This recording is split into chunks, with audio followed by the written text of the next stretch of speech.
উদ্দেশ্য ছিল পথচারীদের রাস্তা পারাপার সহজ করা, তবে সেই মহৎ উদ্দেশ্যই যেন পরিণত হয়েছে রাষ্ট্রীয় গচ্চায়। জীর্ণশীর্ণ হয়ে পড়ে আছে রাষ্ট্রের কোটি কোটি টাকা।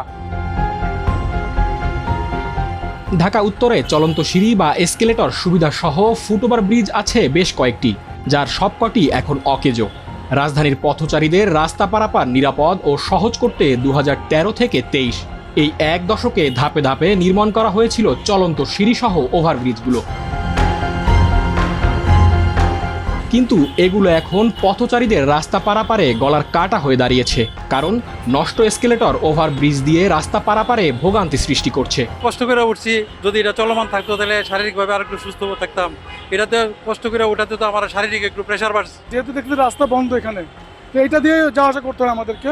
তো এটা তো দুর্ভোগ তো হচ্ছে, সবারই হচ্ছে, বিশেষ করে যারা শিশু এবং বয়স্ক লোকজন আছে। এখানে অনেক বয়স্ক হয়তো অফিস করেন, তাদের জন্য কষ্ট বেশি হচ্ছে আর কি। কাজে এটা সরকারের কাছে সবিনয় অনুরোধ থাকবে বা সিটি কর্পোরেশনের কাছে অনুরোধ থাকবে যে যথাশীঘ্র সম্ভব এটা যেন চলমান করে দেওয়া। বিগত সরকারের আমলে ঢাকা উত্তর সিটি কর্পোরেশনের আওতাধীন 16টি স্থানে এসকেলেটর বসানোর পরিকল্পনা থাকলেও বাস্তবায়ন হয়েছিল 4টি স্থানে। বনানী, বিমানবন্দর সংলগ্ন সড়ক, প্রগতি সরণি এবং ফার্মগেট এলাকায় এসকেলেটর বসানো হয়েছিল। এতে রাষ্ট্রের ব্যয় হয়েছিল 18 থেকে 20 কোটি টাকা। কিন্তু এই দৃশ্য বলছে টাকা দিয়ে চলন্ত সিঁড়ির নামে দুর্ভোগ কেনা হয়েছে এই সব জায়গায়, কারণ দেখভালের অভাবে 4টি এসকেলেটরের একটিও কাজ করছে না। আমার পায়ে ওই যে চিকনগুনিয়া হয়েছিল, তারপরের থেকে ব্যথা। কষ্ট হলে উঠতে হচ্ছে, আমার কাজে যেতে হচ্ছে এক জায়গায়, ওই পারে যে আমার বাসে উঠতে হবে। এমন না যে নিচ দিয়ে যাওয়ার কোনো রাস্তা নাই, তো ওই পারে যে আমার গাড়িতে উঠে আবার আর জায়গায় যাওয়া লাগবে। লিফটটা যদি খুলে দিতে আমাদের জন্য ভালো হইতো। আমার মতো তো আমি আজকে পায়ে ব্যথা নিয়ে উঠছি, অনেক বয়স্ক লোক আছে, বৃদ্ধ লোক আছে, তারাও তো এরকম আমার মতোই কষ্ট করে উঠে। এটা বন্ধ করতে হচ্ছে, সরকার কোটি কোটি টাকা খরচ করে কোনো কাজেই লাগছে না, অথচ বয়স্ক লোক কষ্ট করে উঠতে আছে সিঁড়ি বয়ে। বিশেষজ্ঞদের মতে এসকেলেটরগুলো দ্রুত মেরামত করে পথচারীদের জন্য উন্মুক্ত না করলে শুধু জনদুর্ভোগই বাড়বে না, অপচয়ের খাতায় যাবে পুরো অর্থ।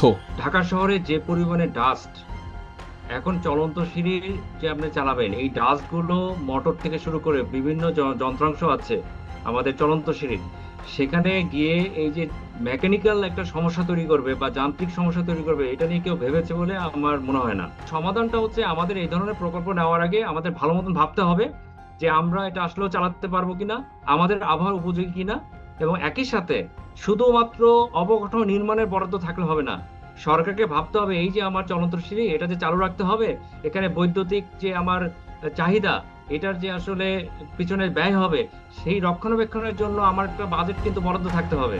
ঢাকা উত্তর সিটির প্রশাসক জানান, এসকেলেটরগুলো দ্রুতই সচলের উদ্যোগ নেওয়া হচ্ছে। আমরা একটা সিদ্ধান্ত নিয়েছি এবং অলরেডি এটা প্রক্রিয়াধীন অবস্থায় আছেন। 2-3 মাসের মধ্যে সরঞ্জাম আসলে এটাকে আবার নতুন করে সচল করা যাবে। মেইনটেন্সের যে বিষয়টা অবশ্যই এটা মেইনটেন্সের মধ্যে রাখতে হবে। এটার জন্য আমরা ওখানে যারা মেইনটেন্স করে তারাই, যে কোম্পানিগুলো এই কাজগুলো করবে তারা এই মেইনটেন্সটা নেওয়ার জন্য করেছে। ওটা আমরা চিন্তা ভাবনা করে নাকি সিটি কর্পোরেশনের আমরা নিজস্ব কর্মী দিয়ে মেইনটেন্স করব নাকি ওটা করবে, এখনো ওই বিষয়টা সিদ্ধান্ত নেইনি। যদি ওইটার সিদ্ধান্ত হয় আপনাদেরকে জানাবো। পথচারীদের সুবিধার জন্য নির্মিত আধুনিক এই অবকাঠামো রক্ষণাবেক্ষণের অভাবে অকার্যকর হয়ে পড়ায় শুধু অর্থেরই অপচয় হচ্ছে না, হয়ে দাঁড়িয়েছে জনদুর্ভোগের কারণও।